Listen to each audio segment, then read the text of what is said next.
Near Garrettson, you'll find a place where people gather to learn about sustainable lifestyle and find a little peace.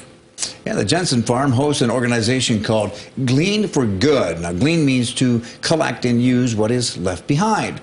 In tonight's Eye on KELOLAND, Tom Hansen shows us how the latest project involves making soap from what most would consider a waste product. With heavy snow in the winter months, this is a quiet time for the Jensen Farm near Garrettson. Dr. Beth Jensen, a family medicine doctor, adopted a lifestyle on this farm she's willing to share with others, living off the land, reducing waste, and connecting with people. It's a whole mindset that we're trying to encourage. Those with abundance have no extra. Certainly I have an abundance of many, many things. And so I want to make sure that my extras are not thrown away, not discarded.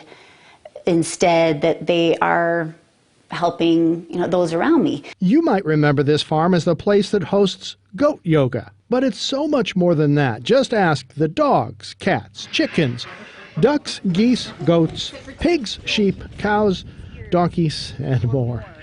Jensen holds events where people can come to the farm and learn about a sustainable lifestyle, learn about the animals or a new skill. You can even help with the chores. Food scraps from a Sioux Falls Christian school feed the pigs and the goats. The Jensens collect their own eggs, do their own milking, and take wool from the sheep. One of the newer endeavors is making hand soap.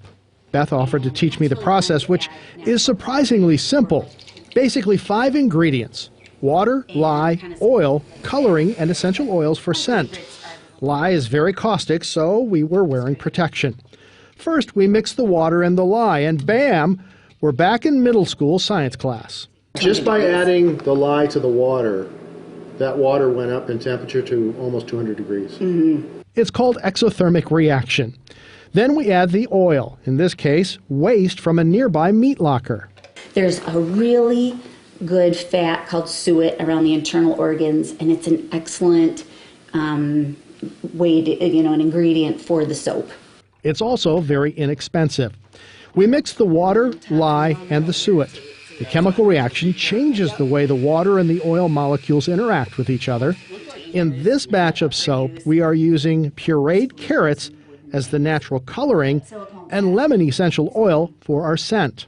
Now we have to wait for our soap to harden. Jensen uses cake and cookie molds to make some of her more creative soaps, which she sells.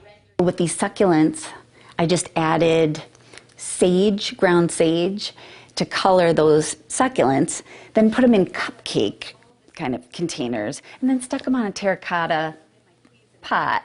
And I just love the simplicity of it and just how unexpected it is. Jensen hosts classes to teach people how to make their own handmade soap. Financially very easy to do. It's environmentally sustainable and responsible, but it's also just really fun. As a doctor, she can't always connect with her patients the way she would like to, but she says projects like these allow time to make that connection. We want to create a place that our neighbors feel like is a comfortable gathering place, and that they leave feeling more whole and intact and healthy. With Eye on KELOLAND, I'm Tom Hansen. And to learn how to make soap or take part in any of the other free programs at Glean for Good, we have set up a link to their Facebook page under the story on KELOLAND.com. Another girls' night. I love soap. There we go. The U.S.